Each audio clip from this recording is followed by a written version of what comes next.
Karl Marx foi financiado também, assim. Adoro essas histórias. Sabe por que a história é baseada? Teorias da conspiração como Terra plana surgem assim. Então, é assim que funciona. Eu até falei isso num podcast recente.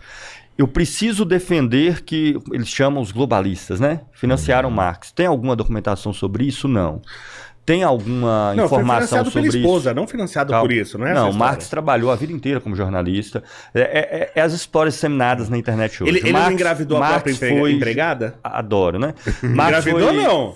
Veja que você me fez uma pergunta, não deixou responder e já está colocando outra. É porque essa é sim ou não? É rapidinho. Sim. Ah, tá. Só pra saber. Marx foi jornalista a vida inteira, trabalhou como jornalista a vida inteira. Os empreendimentos que ele teve foram extremamente bem sucedidos e destruídos pelo governo. Ele criou um jornal chamado Gazeta Renana, que ele era editor. Quando ele assumiu a editoria desse jornal, ele cresceu 350% no número de assinaturas. O governo mandou fechar. Ele continuou contribuindo com vários jornais, como Volvart, ele era jornalista.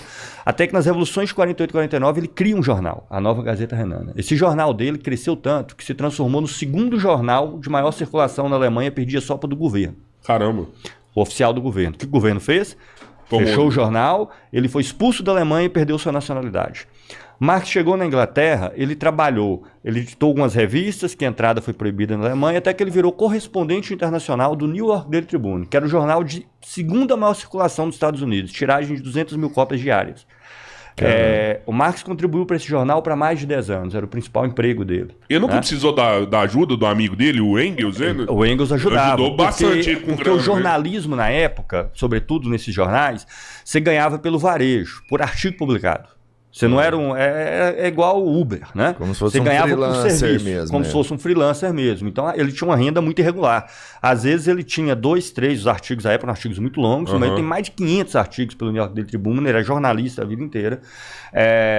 E era uma renda muito irregular, tá? Mas até isso era combinado. Final dos anos 40, o Marx ajudava o Engels. Quando o Marx criou a Nova Gazeta Renana. O Engels, nos anos 48 e 49, foi sustentado pelo Marx. Quando chegou nos anos 50, o Engels, que reconhecia a enorme capacidade que o Marx tinha para se dedicar ao capital, o Engels aceitou ir trabalhar na empresa do pai dele, com quem ele tinha brigado, para poder pegar um excedentezinho da renda e ajudar o Marx. Tá? Mas ele continuava trabalhando como jornalista ao longo de todo esse período. Tá?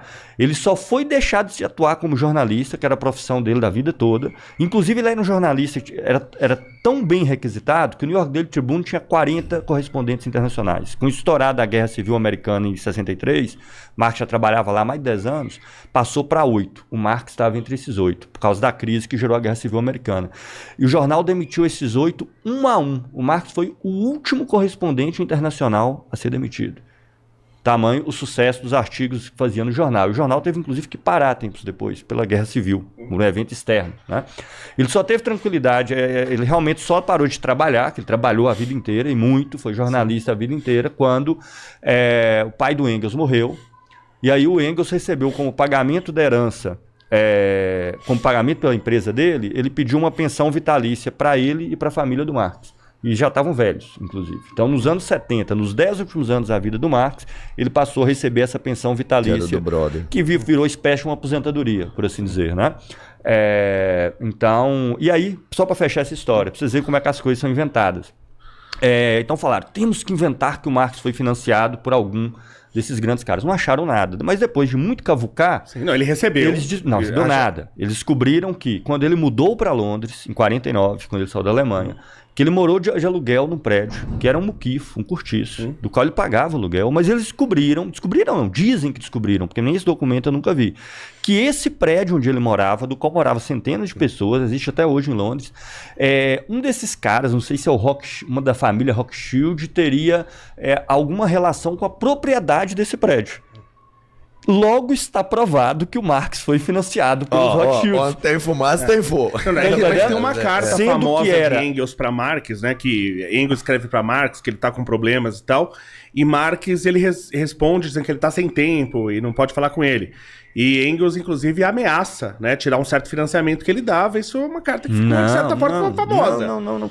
Cara, eu já li umas 8 biografias do Marx. A briga que eles tiveram foi porque o Engels teve o falecimento de uma companheira, esposa do Engels. Isso aí, ele queria conversar. E normal, isso é coisa normal. Sim. Acontece que a devassa que foi feita depois, você imagina se alguém pega todos os nossos e-mails e mensagens do WhatsApp da nossa vida inteira. Sim. Porque o Marx foi assim, essas coisas são preservadas como carta. Foi o que fizeram com o Mussolini, deixa eu analisar as cartas deles. Deixa eu analisar isso aqui para me ver qualquer coisinha que eu acho aqui para poder desconstruir a figura depois, entendeu? Então, Engels e Marx foram amigos de sangue assim a vida inteira.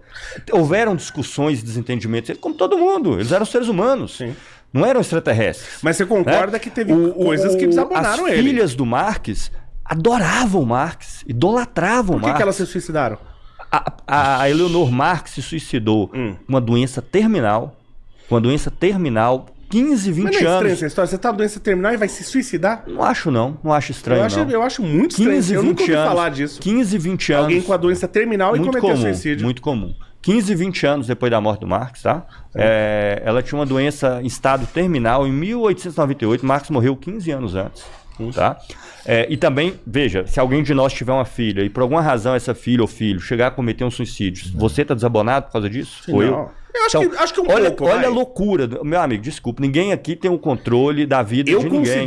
Se eu tiver um filho e ele cometer suicídio, eu não me considero foi doença em estágio terminal e a outra é uma coisa que eu acho meio bizarra, mas uma decisão dela, também em outro contexto, a filha mais nova, a Laura, a nova não, do meio, ela e o marido dela, desde novo, eles tinham definido que quando eles fizessem 70 anos de idade, eles não queriam depois, velho, ficar dando trabalho para ninguém, então eles iriam tirar a vida depois dos 70 anos, uma eutanásia voluntária. E foi o que fizeram. Isso lá no século XX. Cara, eles eram muito louco, né? Eu acho muito... Mas, cara, pra mim, eu não tô julgando ninguém, não, mas...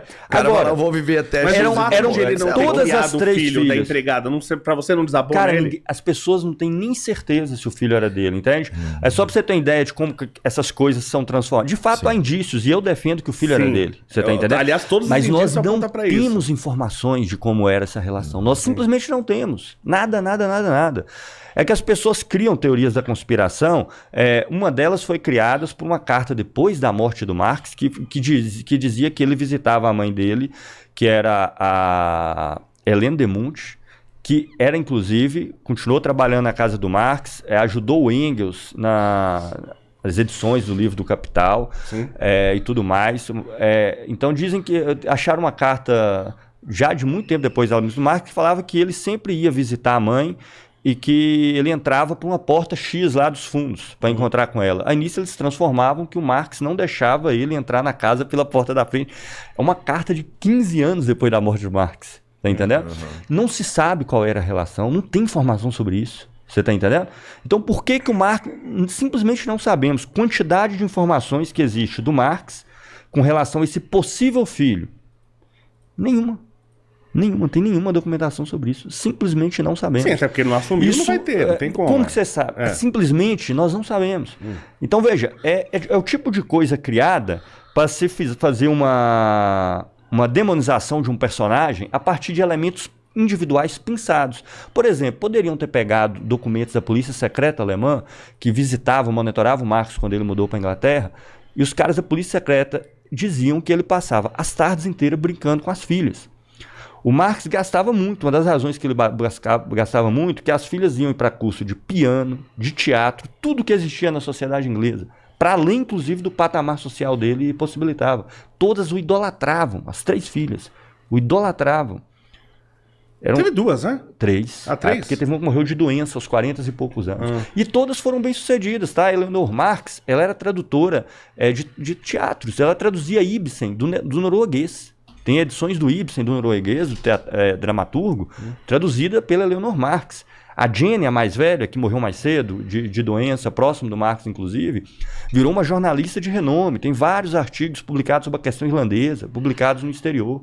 E a Laura era muito respeitada na social-democracia alemã. Todas elas tinham enorme referência no Marx, que tinha um apego enorme aos filhos. Ele, inclusive, perdeu um filho homem mais novo, como era normal na época, antes da vacina, antibiótico e tudo. Marx ficou quase 1 ano sem conseguir fazer nada direito. tamanho ele ficou assolado.